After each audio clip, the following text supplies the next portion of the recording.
আমি দেখাবো কীভাবে একটি পারফেক্ট জাম দিতে হয়।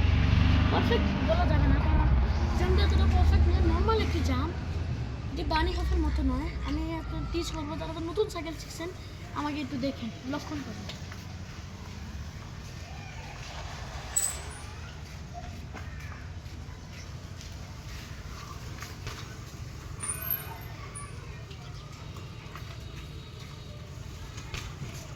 আপনি আমাকে দেখলেন আমি কীভাবে জাম দিলাম। আমার একটু হেভি সাইকেল, তো আমার জাম দিতে একটু কষ্ট হয়েছে। আপনি গিয়ার সাইকেল ইউজ করবেন জাম দেওয়ার সময়, কারণ গিয়ার সাইকেলে জাম দিতে অনেক সহজ হবে। আপনার যে 2 হাত টাইট ধরবেন না, কিন্তু লুজ ধরবেন, যেটা আপনি জামটা ফুল দিতে পারেন। আর আপনি শরীরের ওয়েটটা ভালো মতো পিছের দিকে রিডিউস করতে হবে, তাতে আপনার অনেক ভালো মতো যাওয়া লাগে, তাতে আপনার একটু জাম দিতে একটু সুবিধা হবে। এছাড়াও আপনি